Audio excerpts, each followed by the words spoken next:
para que te quero. De norte a sul de Portugal continental, a TSF anda a ouvir o pensamento que corre nas escolas com os alunos do ensino secundário. Estamos desta vez no Alentejo, no distrito de Beja, na escola secundária de Moura. Vamos falar dos direitos coletivos, os direitos económicos, sociais, culturais e ambientais. Começamos, como é habitual, estas emissões com a introdução do politólogo João Sequeira, que é o conselheiro científico desta iniciativa da TSF, em parceria com o Ministério da Educação.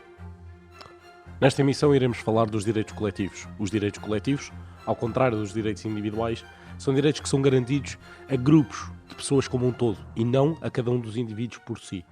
Ou seja, os direitos coletivos podem incluir aspectos tais como o direito à autodeterminação de uma comunidade, o direito à educação ou à saúde para todos os membros de uma comunidade ou de uma sociedade, o direito à representação política igual para grupos minoritários e também visam proteger muitas vezes os interesses ou as necessidades que são compartilhadas por um grupo de pessoas, em vez de focar-se apenas nos interesses individuais de cada uma das pessoas. Desta maneira, vou tentar analisar para dar algumas pistas a respeito dos direitos económicos e dos direitos sociais 4 grandes fases. No século XIX, os direitos económicos surgiram dos movimentos operários e as reivindicações por melhores condições de vida. Estávamos numa altura, no século XIX, posterior, na maior parte dos países europeus, à chamada Revolução Industrial. Logo, no século XIX e também posteriormente aos escritos, por exemplo, de Karl Marx, o surgimento de movimentos operários foi uma consequência natural. Já no século XX, no seu início, o crescimento de sindicatos motivados pelos próprios trabalhadores operários e a luta por direitos dos trabalhadores muito básicos foram também consagrados, como o direito ao descanso e não só. Além disso, a meados do século XX, e nomeadamente depois da Segunda Guerra Mundial, foram adotadas as chamadas políticas do bem-estar social. Ou seja, o Estado Social, como nós o conhecemos hoje em dia, a maior parte das vezes foi criado depois da Segunda Guerra Mundial. Ainda assim, é importante dizê-lo que o primeiro Estado Social, ou aquilo que nós aproximamos do Estado Social, nasce ainda no século XIX, na Alemanha, por Otto Bismarck. Posteriormente, no final do século XX e início do século XXI, podemos dizer que a consolidação dos direitos económicos em legislação que protege os trabalhadores e a sua proteção social estão agora assegurados. Em relação aos direitos sociais, os movimentos de reforma social e luta por melhores condições de vida e trabalho, que estão associados obviamente também aos direitos económicos, começa também no século XIX. Posteriormente, e no início do século XX, começam a surgir algumas formas de proteção social, como já tínhamos dito, e finalmente existe também a meados do século XX e finais e inícios do século XXI, um avanço muito maior na garantia de acesso à saúde, educação e, por exemplo, segurança social. Os direitos culturais e ambientais veremos na próxima parte. E temos para este primeiro painel alunos do 10º ano. Aliás, nesta Escola de Moura, os alunos são todos do 10º ano.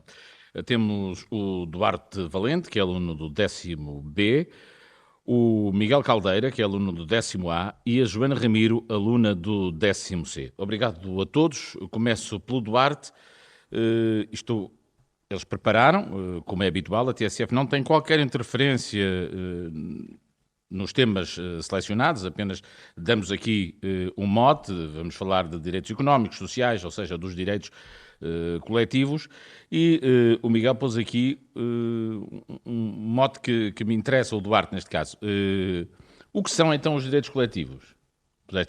Propuseste aqui discutir isto. O que são os direitos coletivos e por que razão é que eles são coletivos? Portanto, direitos coletivos, como o próprio nome indica, são direitos que abrangem uma comunidade, portanto, que é algo que vai para além do indivíduo. Referem-se a um grupo, portanto, ou comunidade, e são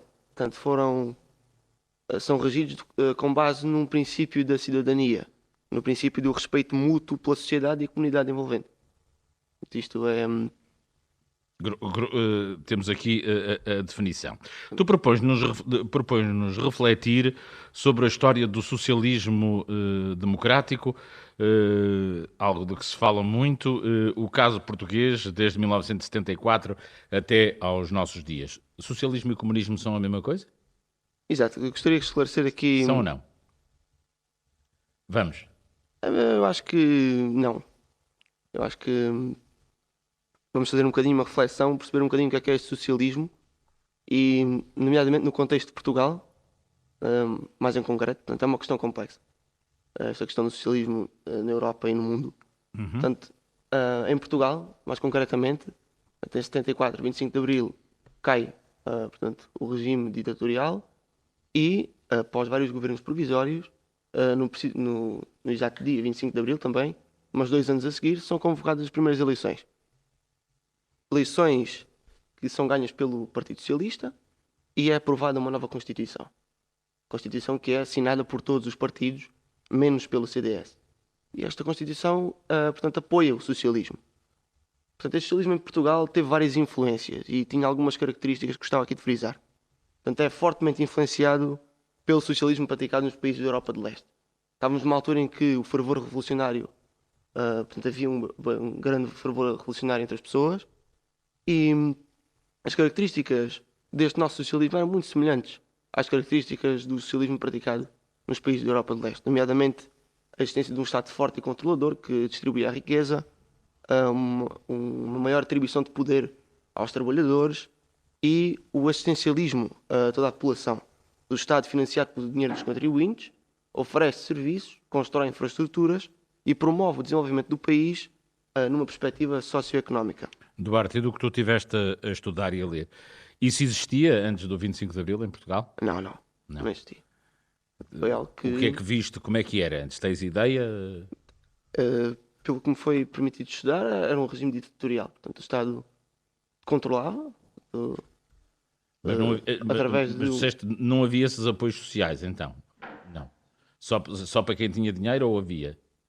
Olha, não estou na base de informação para responder a essa pergunta. Não. Nós já vamos voltar a falar. Vou ao Miguel Caldeira, que é aluno do 10º A e que nos propõe aqui alguns pontos de reflexão.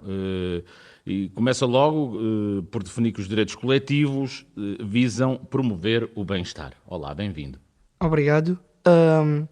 Realmente o direito coletivo económico promove o bem-estar do cidadão, assegurando que todos têm os mesmos direitos. Ou seja, após a Revolução de 25 de Abril de 1964, trouxe o fim do dirigismo do Estado. E com isto vai gerar espaço para a iniciativa privada, que é fortemente apoiada pela nossa entrada na União Europeia.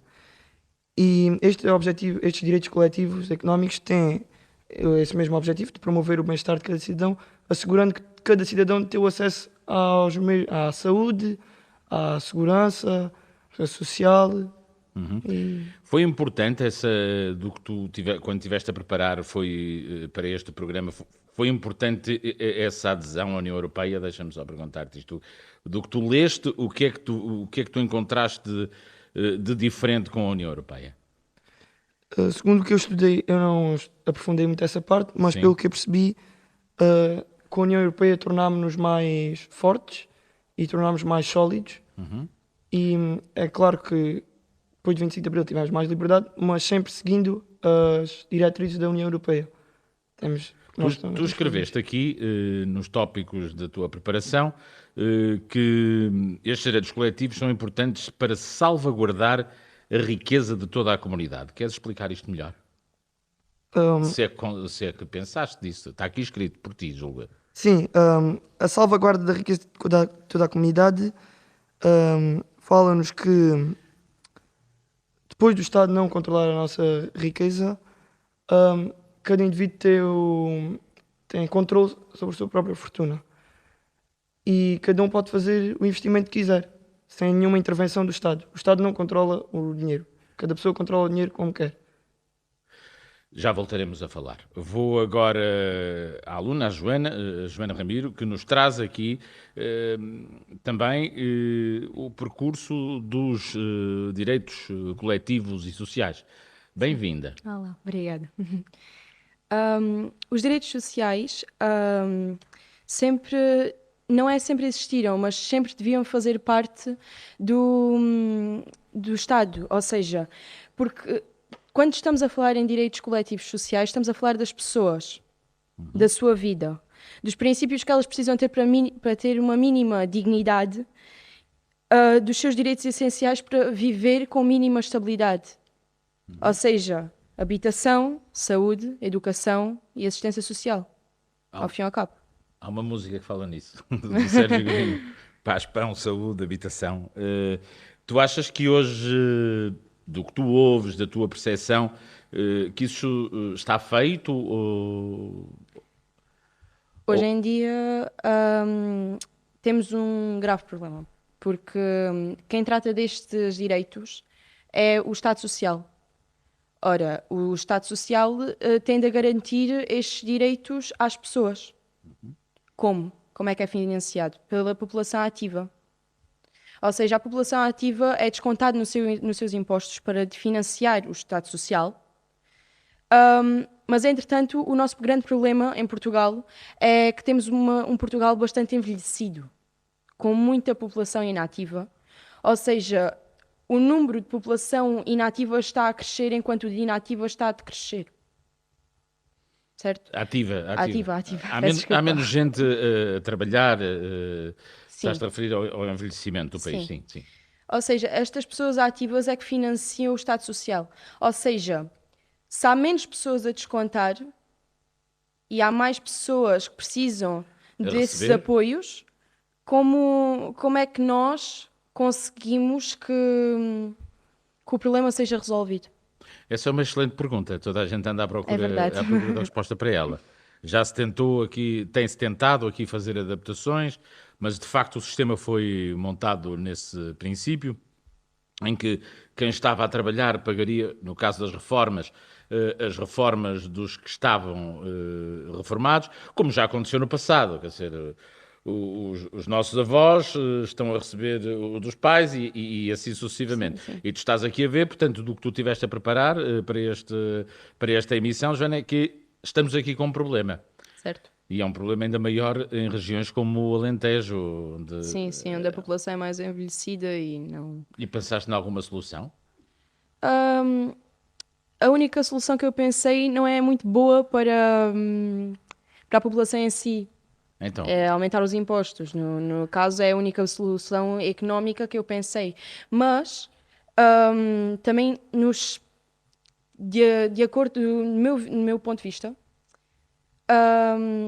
para nós é algo mau, porque cada vez que os impostos sobem é como nos estivesse a tirar mais quando de vez em quando precisamos dele, não é? pois a gente precisa enquanto cá está, depois não está, já Exato. não precisa. Portanto, é de facto aqui uma equação difícil para chegar a todo lado. Tu falas também, Joana, aqui, e esse papel do Estado Social, hoje tu dizes que não tem, está difícil de conseguir manter, mas do que tu vês, achas que nós podíamos viver sem este Estado Social, sem o sistema que nós temos? Estudaste, viste outros países, certo? Há outras soluções no mundo. Sim, mas eu acho que este Estado Social, por enquanto, é uma boa solução, porque há muitas pessoas a necessitar de apoios e necessitar de ajuda para ter uma boa habitação, uma mínima, uma mísera, para evitar a mendigagem, para ter uma boa saúde, para não termos pessoas a morrer todos os dias por doenças, etc. Uma boa educação, porque nós somos o futuro, pensando que não. Deixa-me perguntar-te, ó Joana, Diga. tem-se falado muito que uma das maneiras que nós temos, que não é inédito, não é só de Portugal, e aliás isto já aconteceu com os portugueses que foram, por exemplo, para a França e de outros países, que é a imigração que ajuda a equilibrar essas contas, porque vêm pessoas mais novas, o que é natural que sejam as pessoas mais novas maioritariamente a emigrar para outros países, e que isso ajuda a equilibrar. Como é que tu vês a imigração? O Alentejo, que é sempre muito falado nas notícias, porque nós sabemos casos de escravatura encapotada ou escravatura direta, mas que depois acaba por ser descoberto pelas autoridades. Como é que tu vês esta questão da imigração? Ora, o número de pessoas que está a sair de Portugal, os jovens, é enorme, no caso, porque vê-se que não há grandes possibilidades cá em Portugal, porque nós vemos os problemas que há. E nós temos uma melhor solução noutros países, Certo? e se vemos que podemos ter uma melhor vida noutros países, é óbvio que vamos querer ir para outros países. No entanto, há países pior do que nós. Eu estou a falar dos que vêm para cá. Sim, é a hora onde me vou focar. E agora, esses estão a fazer exatamente o mesmo que nós fazemos com os outros. Veem que têm melhores oportunidades em Portugal do que no seu país natal, então decidem vir para Portugal para ter uma melhor condição de vida. E achas que nós devemos ser tolerantes? Isso é uma discussão hoje muito, muito grande. Eu acho que continuam a ser pessoas, ao fim e ao cabo. Continuam a ser pessoas a precisar de princípios e mínima dignidade a tentar ter uma vida melhor. Muito bem. Eu quero ouvir a opinião dos teus colegas também sobre este ponto. Como é que vocês veem a imigração, Miguel Caldeira? Como é que tu vês neste caso? Pelo que a Joana disse, e eu também sei, a quantidade de jovens a sair de Portugal é muito maior do que a entrar em Portugal. Acho que a questão da imigração é para Portugal, certo? Acho que Os Portugal... que vêm de fora para dentro. Sim, sim, Ok. Acho que Portugal tem de criar um ambiente melhor para as pessoas que vêm, De fora. atrativo, Uhum. porque neste momento as pessoas que se estão em Portugal querem sair, como é que as de fora querem vir para o nosso país? Uhum. A nossa taxa de natalidade, ou seja, as crianças que nascem, se fosse só com os portugueses, não é suficiente para substituir a população. Isto mesmo que ninguém emigrasse. Isto sabe-se, estatisticamente está estudado. O Miguel Caldeira já deu a sua opinião. Vou pedir agora a opinião do Duarte Valente sobre este mesmo tema. Duarte. Eu acho que devemos ter sempre as portas abertas, no sentido em que se alguém precisa de ajuda, muitas vezes estes imigrantes vêm em condições difíceis, são pessoas necessitadas. Acho que, como a Joana referiu há bocadinho, são seres humanos, não é? E devemos prestar ajuda. Como é que aqui na sempre que vossa conseguir. cidade, no vosso concelho, em Moura, como é que isto se vive? Aqui também há muitos imigrantes, muitas pessoas que vieram de fora e que estão cá a fazer Sim, isto. sim. A integração corre bem? Vocês têm aqui muitos colegas de outras nacionalidades na escola ou não?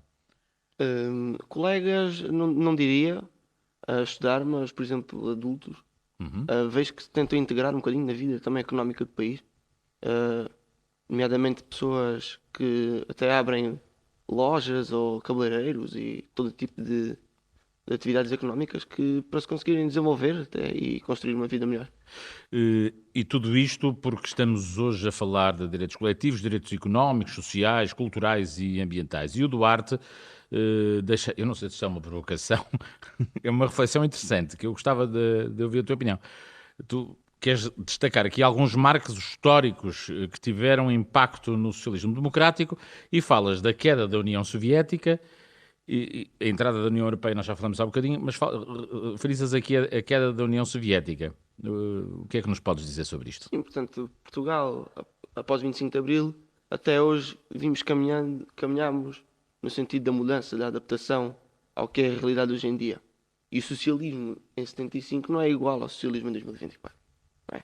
Houveram várias influências que proporcionaram estas mudanças no regime que se vive até atualmente. Nomeadamente, a entrada de Portugal na União Europeia, que também foi referida. Tanto o acalmar do fervor revolucionário da altura possibilitou uma adaptação deste socialismo para o que é um tipo de socialismo democrático.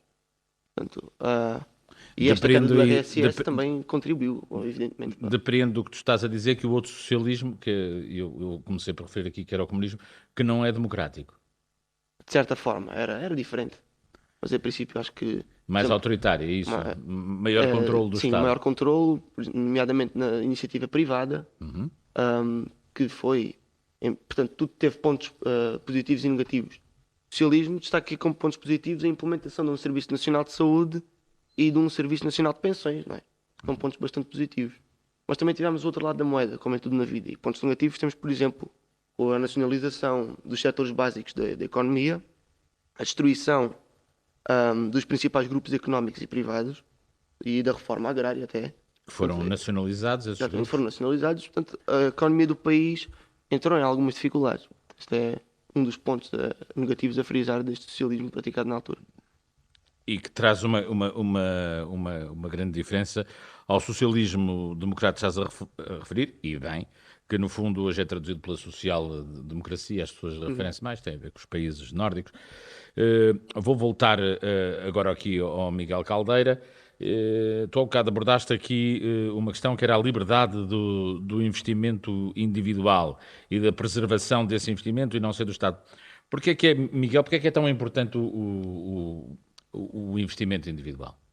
Eu acho que é importante porque se uma pessoa tiver a própria liberdade de investir, segundo temos de perceber também, nós temos de estar enquadrados nos objetivos da República e da União Europeia. Mas se tivermos essa liberdade de fazer os nossos próprios investimentos, se calhar criamos uma reflexão própria e aprendemos como não podemos gerir o nosso dinheiro e a nossa vida mais facilmente. É o que eu penso. É uma maneira de haver mais, de saber que tudo aquilo que estás a produzir, que é sobretudo para ti, que ninguém te vai tirar, é isso? É isso que estás a falar, quando a importância do investimento individual? Sim, de certa forma. Pronto, nós teremos a oportunidade de trocar outros pontos de vista. Volto aqui à Joana. Direito à habitação, saúde, educação, assistência social.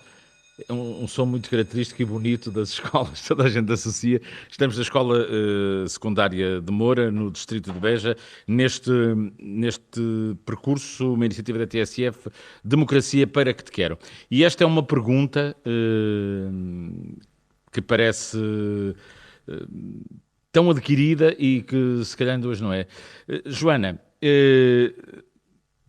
para que é que nós queremos a democracia? E hoje está tão em voga isso pelo mundo. Ainda agora tivemos uma sondagem que não sei se ouviste falar em Portugal a propósito do 25 de Abril, mas não vamos falar sobre ela. Ok. Para que é que nós queremos a democracia, Joana? Ora, nós queremos a democracia para, de certa forma, o indivíduo, ou seja, um cidadão comum, ter direito a votar e saber quem é que está no poder e termos de ser parte de uma legião de pessoas para que seja justo, igualitário e mais solidário entre si. Quando temos esses tópicos que me disse e que foram referidos anteriormente, estamos a pensar num Portugal mais solidário, mais igualitário, mais justo, como disse. Porque, de certa forma, quando estamos a falar de democracia, estamos a falar de fazer parte, de ser um cidadão ativo. Ora, para ser um cidadão ativo temos todos de ser igualitários, de certa forma. Não praticamente, mas teoricamente ao menos. Estás a centrar, começaste por centrar a tua intervenção com esta questão do poder eleger. Porquê é que eleger alguém é tão importante?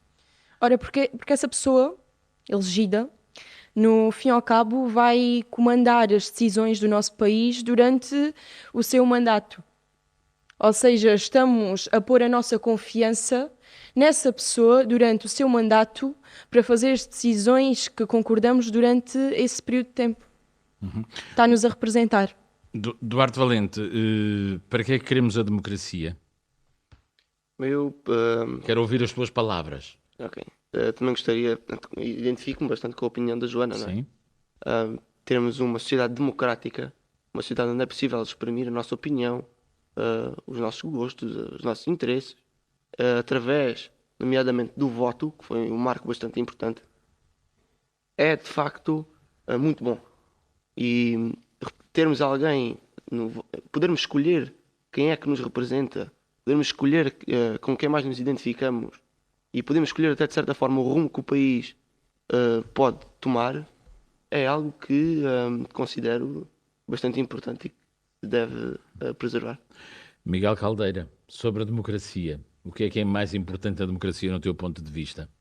Eu também partilho da mesma opinião que os meus colegas, porque acho que o povo é quem faz o país. E o facto de o voto existir, de os cidadãos escolherem quem é que os vai representar, acho que é importante. Uhum. E deixa-me colocar-te esta questão. O que é que achas mais habitualmente nestes programas que temos feito, e vai na terceira série, fala-se muito, quando se pede uma pessoa, alguém ou um aluno para falar sobre a democracia, geralmente vão para a democracia, associam imediatamente à liberdade da expressão. E depois é que referem as eleições. Tu achas que isto é porque as pessoas já está adquirido que não há democracia sem eleições, ou é porque a liberdade de expressão é de facto aquilo que caracteriza mais a democracia? Eu acho que é porque a liberdade de expressão é que realmente também é um pilar muito importante da democracia. Duarte? A liberdade de expressão é caracterizada no voto, por exemplo. Portanto, o voto é uma forma de liberdade de expressão.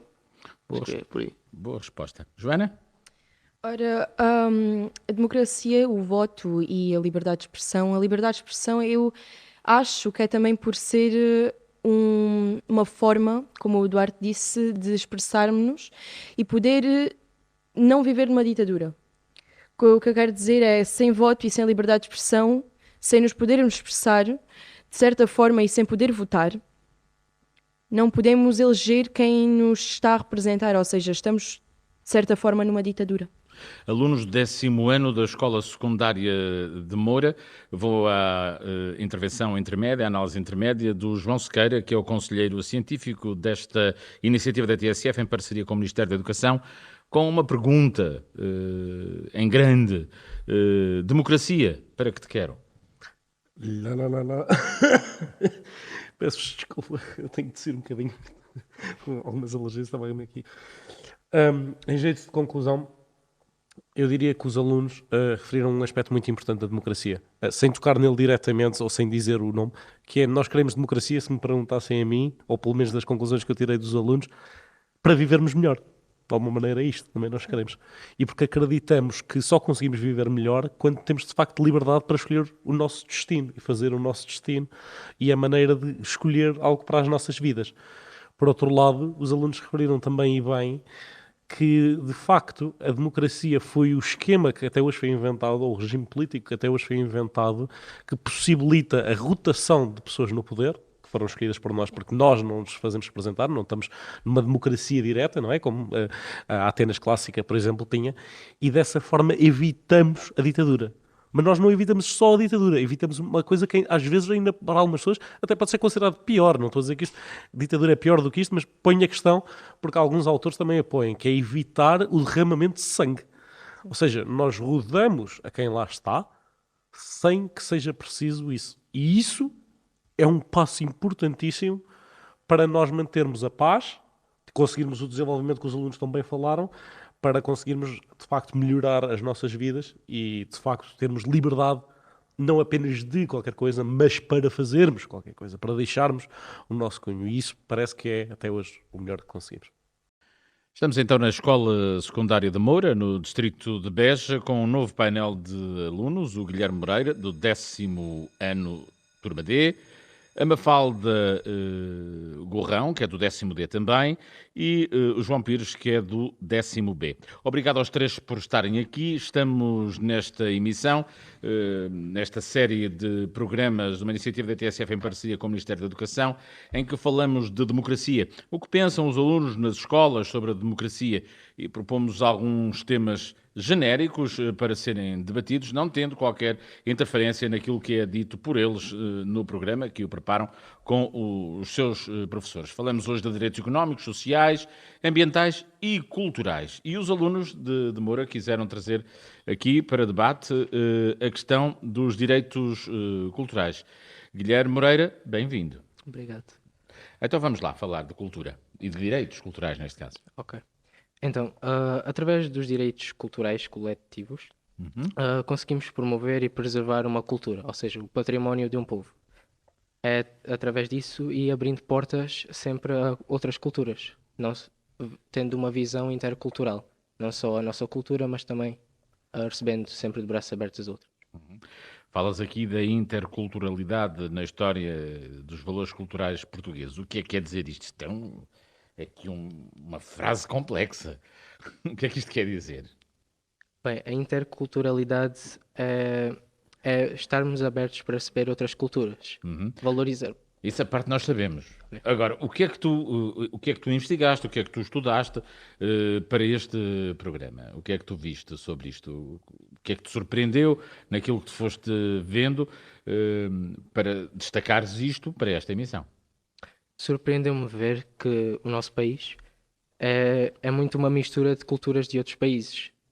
Que a nossa cultura vem de um passado histórico, através do nosso passado marítimo, descobridor, de onde nós juntamos culturas a nossa e para formar a nossa.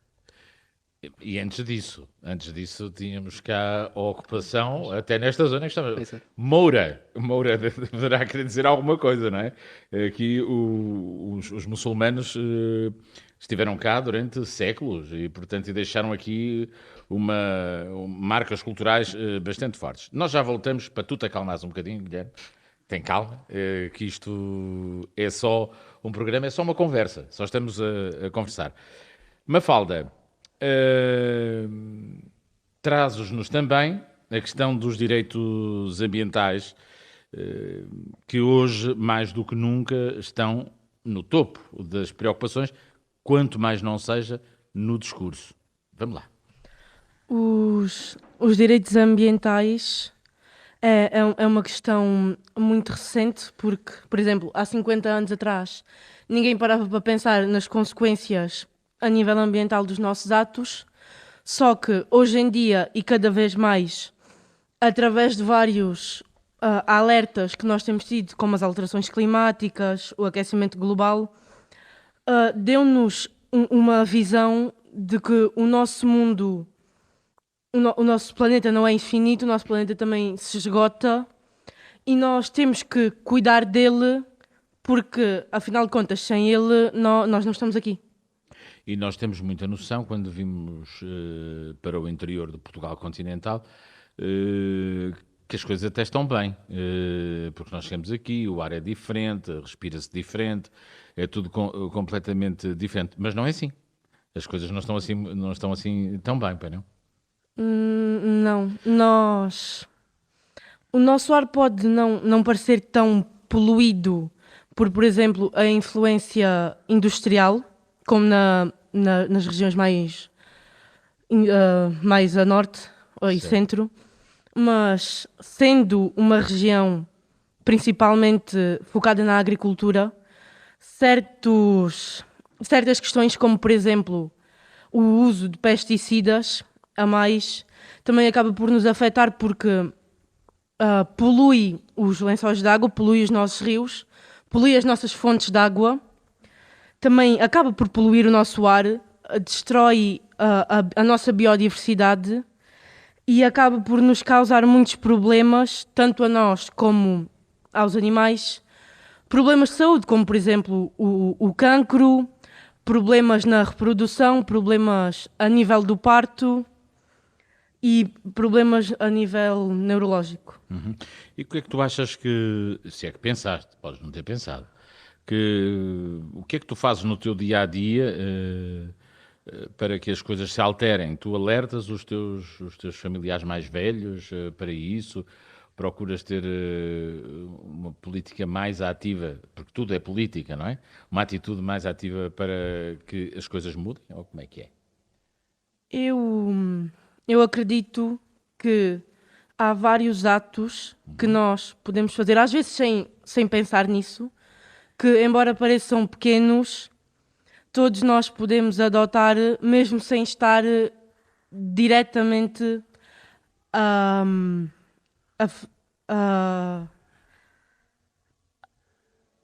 agir sobre um assunto específico.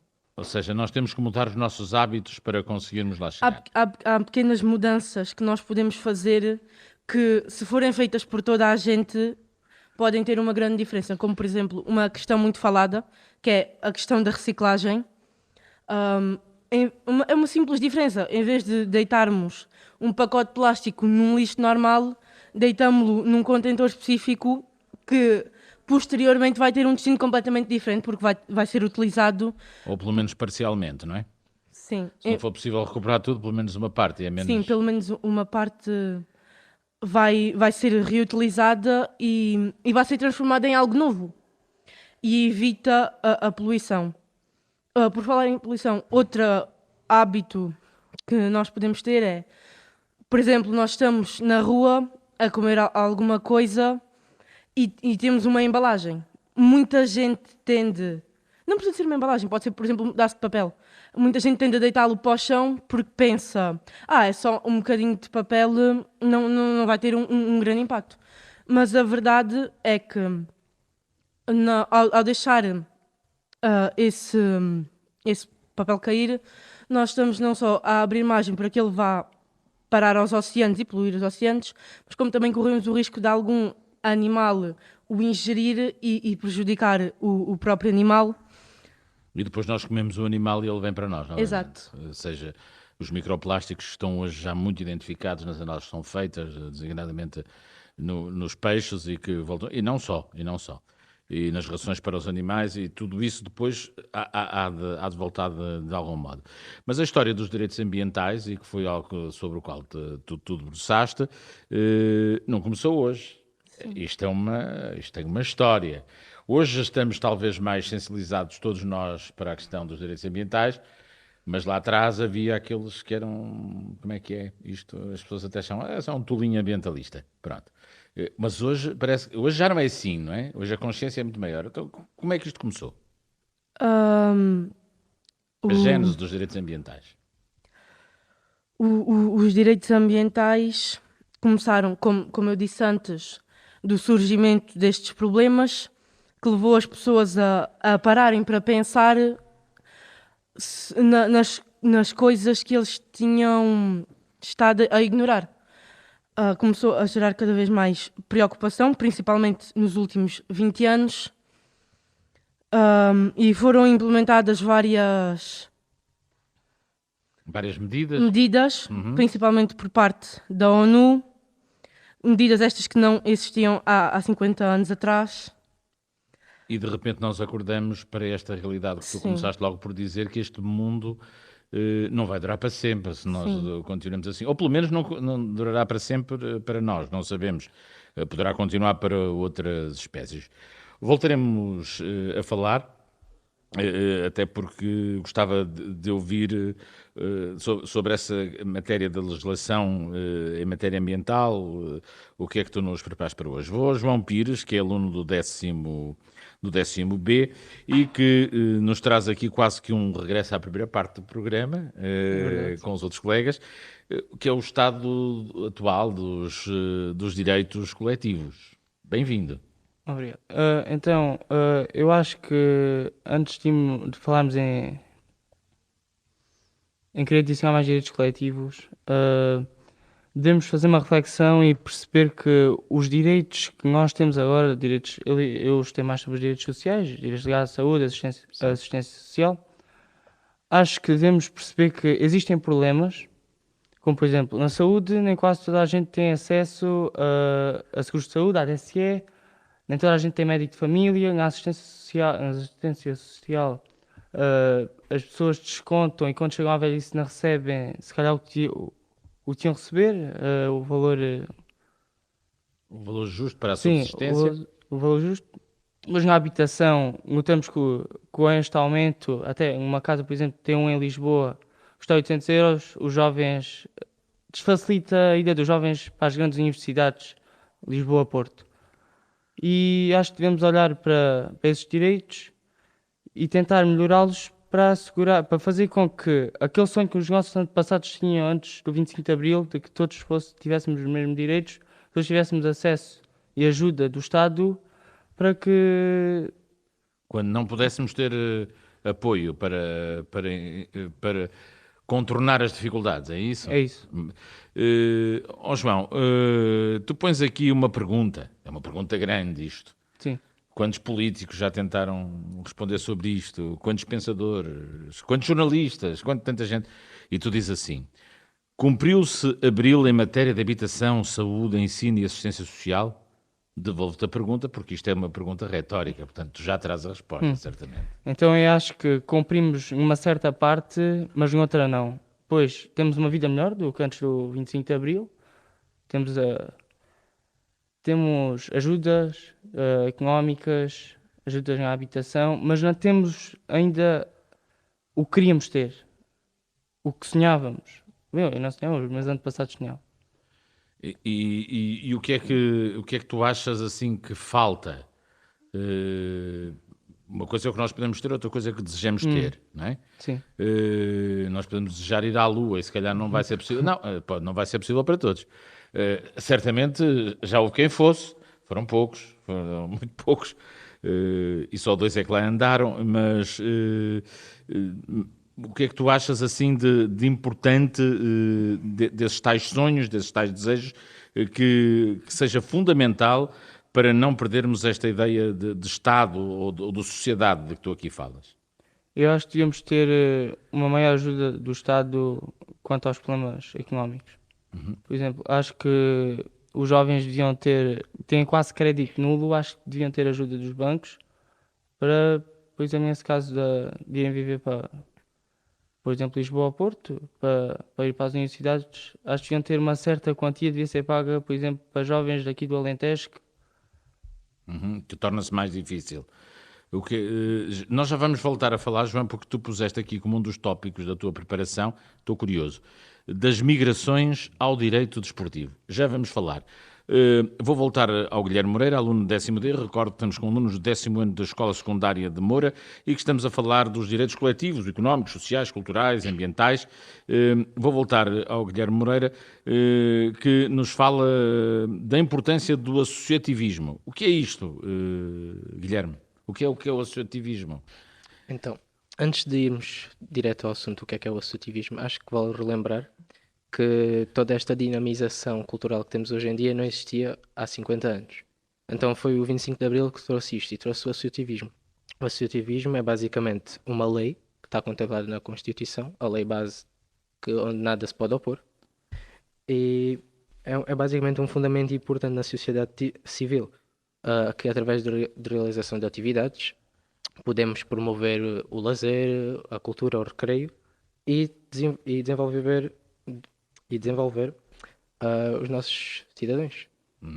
Mas não havia antes, não havia cultura ou o acesso era mais difícil? Há um estudo das Nações Unidas que refere, isto muitas vezes foi interpretado de outra forma, que refere que as pessoas quando têm que tratar da sua sobrevivência, e sobrevivência é muitas vezes ter o que comer, e estamos a falar a uma escala planetária, não têm tempo para as outras coisas. Não quer dizer que as pessoas sejam menos inteligentes, que não tenham mais interesse na cultura, quer dizer que é uma questão de prioridades. Achas que em Portugal era isso, precisamente, a falta, os direitos económicos interferiram com a falta de acesso à cultura, é isso que nos estás a dizer? Não. Acho é que a cultura seguia tudo um ramo linear. Ok. Explica lá isso, por favor. Acho que a cultura era basicamente algo definido, uma base. Não havia toda a intercularidade que nós tínhamos, tinha separado e não podia haver uma separação. A cultura tinha toda de seguir um ramo, uma definição, uma cultura canon, assim dizer. Portanto, estava tudo já pensado, estamos a falar aí, tu estás a tocar assim de lado o que tinha a ver com a censura, ou seja, não se podiam dizer certas coisas, não se podiam abordar certos temas. E o que é que tu encontraste nessa tua preparação que te chocou mais, se é que encontraste? Alguma coisa assim de estranho? Pelo que eu estudei, sei que todas as informações naquela altura contra o Estado, isso era tudo censurado. E no teu entender a cultura é também ter opiniões divergentes, ter opiniões diferentes? É preciso ver também as coisas que não são politicamente corretas? Penso que sim, acho que a cultura é ter uma opinião diferente em certos temas. E o que é esta ideia de mundo global que tu colocas aqui como tópico? Quiseste trazer isto aqui para a nossa discussão? Isto quer dizer o quê? Que o mundo é global, é bonito, mas não é bom, ou é bom e devemos segui-lo? O que é que isso quer dizer? Senão tu não punhas aqui este tema, não é? Alguma coisa nos queres dizer sobre isto? Eu acho que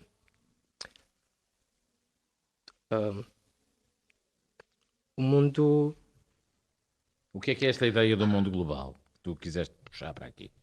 trata-se da cultura global e, como eu já referi, da nossa busca de cultura para juntarmos a nossa e adicionarmos. E esta ideia de mundo global é algo bom ou mau? Bom, É bom? é definitivamente bom. Trazer outras culturas, inspirar-nos, acho que é definitivamente bom. Muito bem, vamos então a um outro participante, que é o João Pires. João, que novos direitos coletivos, perguntas tu? Então, eu acho que temos muitos direitos coletivos, mas acho que ainda deviam ser adicionados mais. E foco-me em dois, acho que há vários, mas acho que devíamos nos focar no desporto e nas migrações. As migrações é um tema que tem sido falado muito na atualidade, devido principalmente, acho que destaca-se muito em Portugal, porque Portugal da Europa é se calhar o país que é, tem a porta mais aberta, entre aspas, para a entrada de qualquer um. E acho que sim, devemos ajudá-los. Tem? Portugal tem mais? Não temos, que eu saiba, não temos maior porcentagem de imigrantes que os outros, dos que vêm, não é? Sim, Do que os outros países. mas acho que é o sítio mais fácil por onde se pode entrar, onde as leis, se calhar, São mais Facilita- amigas. sim, facilitam. Eu acho que nestes últimos anos tem entrado muita gente, principalmente dos países africanos, asiáticos, mas acho que se calhar devíamos estabelecer certas leis e um limite, está a perceber? Ahm, Eu estou a perceber, mas quero perceber melhor. ahm, como eu posso dizer? Que Precisamos dificultar mais a imigração, a entrada de pessoas que vêm de fora? não, mas, por exemplo, eu noto aqui muito no Alentejo, vê muita gente asiática a trabalhar e rouba postos de trabalho a outras pessoas que já vivem cá. Então, e ainda por cima, noto que pagam menos, porque para eles provavelmente vêm para cá para conseguirem ganhar dinheiro e dar às famílias que estão nos outros países, que é mais barato. Isto é um assunto complexo, Sim. João. Mas eles ganham menos, mas também aí haverá uma violação da lei, porque não se pode ganhar abaixo de, pelo menos há um limite mínimo em Portugal, que é o salário mínimo. E tu achas que, mas isso, eles ganham menos porque querem ou porque lhes pagam menos? Ou haverá aqui também algum aproveitamento por parte de quem dá os trabalhos? Sim, eu acho que é principalmente esse último tópico que salientou, que é por quem paga. Porque para eles não têm, acho que não têm muita noção de como é que é a quantidade de dinheiro justa. E nos países onde eles habitavam, os seus países natais, se formos passar o euro, se calhar Para os indianos, para o sim, paquistanês. se calhar um euro vale, ou 10 euros vale uma grande quantia lá, dá para comprar muitas coisas. Dá para Por isso acho que para eles, se calhar, a pequena quantidade de dinheiro que ganham, acho que é satisfatória. Mas Pá, tu achas que, deixa-me só, para não haver más interpretações, Sim, tu sim, podes claro. pensar tudo o que quiseres. E isso é democracia. Tu achas que essas dificuldades, ou seja, essas leis mais rígidas, estás-te a referir para as pessoas que vêm ou a fiscalização e para quem dá os empregos? Não entendi muito bem a pergunta, pode. Eu vou reformular. Tu estavas a dizer, nós devíamos ter, se calhar, leis mais restritivas, se calhar nós estamos muito abertos, temos os braços abertos para receber toda a gente, mas nós devíamos ter os braços mais fechados ou devemos ter maior fiscalização sobre quem faz isso que tu disseste, que é não pagar o que deveria ser? Uma maior fiscalização. Não temos de estabelecer um limite, mas também devíamos ter atenção à parte dos empregos, porque a maior parte dos patrões, as pessoas que estão acima, vão contratar claramente a quem podem pagar menos. Se forem trabalhos, por exemplo, que não necessitem de muita. Qualificação. Sim, de muita qualificação. Porquê é que achas que o direito desportivo, o direito ao desporto, suponho que é isso, Sim. deverá ser um novo direito coletivo? Ou é, não sei. Acho que em Portugal deveria ser, porque eu acho que nós temos muitos prodígios jovens que se destacam, mas que devido ao Estado não os ajudar da melhor forma, fazem com que se calhar cheguem à altura da universidade e desistam da prática do desporto. Porque por algum motivo os países como França, Alemanha, Inglaterra ganham muitos prémios, porque ajudam os jovens, têm, por exemplo, maior facilidade em entrar nas universidades, se calhar pagam a habitação, testes adaptáveis, algo que não se vê tanto em Portugal. Se calhar tenta-se pagar, acho que dão uma pequena ajuda, mas não ajuda suficiente, mais economicamente, para fazer com que esses jovens prodígios de Portugal possam ficar. Sim, Possam. querer continuar a sua carreira desportiva. Continuar a sua carreira desportiva. E que acha, esses direitos, tu dizes, eram maiores, bolsas maiores? Sim, bolsas maiores principalmente. Que lhes permitisse desenvolver as suas capacidades.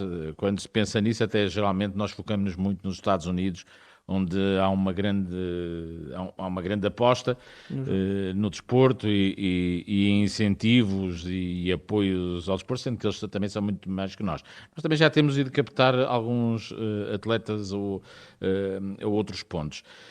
Vou voltar à Mafalda Parreira Gorrão, que nesta questão da legislação ambiental nos trouxe aqui algumas reflexões importantes e não direi que é a primeira vez, é das poucas vezes em que se está a falar aqui de direitos ambientais nesta série de programas. Achas que falta alguma alteração profunda na questão ou incentivo à legislação ambiental? Eu acho que, embora nos últimos anos tenham surgido cada vez mais leis e mais ações de conscientização,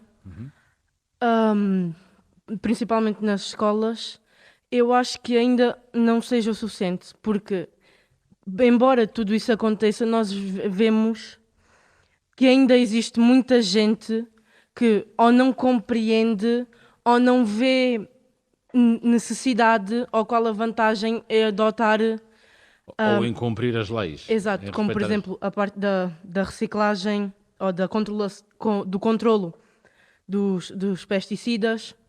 São questões que embora sejam muito debatidas, se calhar acabam por não chegar a tanta gente como se pensa. Eu acho que não. Ou será que as pessoas não se importam com as multas que têm que pagar e se calhar correr o risco e fazer as coisas na mesma? Será isso? Acho que também acontece, principalmente na parte do controle dos pesticidas, porque há muita gente que, porque ao usar os pesticidas, acaba por os produtos parecerem mais bonitos e acabam por ganhar mais dinheiro com isso e acabam por se focar apenas no dinheiro que ganham e não nas consequências que esses atos têm. E claro que quando uma pessoa acaba por ganhar muito dinheiro, a multa se calhar não lhe faz tanta moça como era suposto fazer. E nós voltamos aqui a mais um caso em que se pede mais fiscalização. Eu quero agradecer aos três os terem estado aqui, mais 3 alunos do 10º ano da Escola Secundária de Moura. Vamos às notas finais do João Sequeira, que é o conselheiro científico desta iniciativa da TSF, em parceria com o Ministério da Educação. João Sequeira, que é licenciado em Ciência Política e aluno de mestrado na mesma área. Bom, em jeito de conclusão, eu diria que os alunos focaram 3 tipos de direitos coletivos que referimos e que são eles, cada um deles, sucessivamente mais difícil. Porquê? Porque são, como uma das alunas dizia no caso do ambiental, questões muito mais invisíveis. Apesar de nós os conhecermos, os seus efeitos em geral são muito mais difíceis de perceber para o digamos, comum dos mortais. Por outro lado, acho que houve uma referência muito interessante da parte dos alunos de terem entendido que muitos destes direitos coletivos só surgiram depois de nós termos algum dado adquirido. Como também comentávamos, só depois de algum desenvolvimento económico ou de não passarmos, digamos assim, mais comumente, não passarmos fome, é que nós nos começámos a preocupar com outras questões, como de facto preservar o património do nosso povo, pôr o ambiente no topo da agenda, porque percebemos que afinal nós estamos aqui no vácuo, digamos assim, temos um meio ambiente que nos rodeia que só ele nos garante a nossa vida, não é? Como dizia uma das alunas. Por outro lado, também percebemos que o regresso ao futuro não é possível ser um regresso ao passado. Ou seja, como um dos alunos referiu, nós temos que se calhar fazer uma análise, verificar, pôr-nos na pele dos nossos antepassados e perceber, será que estão a ser cumpridos aqueles que eles queriam, para projetar os do futuro, para depois verificar se de facto queremos todos esses. Obrigado. E são perguntas que ficarão não só para responder na cabeça de cada um de nós, mas também para todos aqueles que venham a participar nas futuras iniciativas de Democracia para que te quero, que está nas escolas de norte a sul do continente português, a ouvir o pensamento que corre nos alunos do ensino secundário. Hoje, curiosamente, tivemos em Moura apenas alunos do 10º ano. Nós voltaremos numa outra latitude, muito em breve. Os cuidados técnicos e a sonorização do José Manuel Cabo. Pode seguir o programa, além de quem nos está a ouvir na rádio, através do online, no site da TSF ou nas plataformas habituais de podcast, e também em imagem, que é tratada pela Inês Pedrosa e pelo Rui Rodrigues.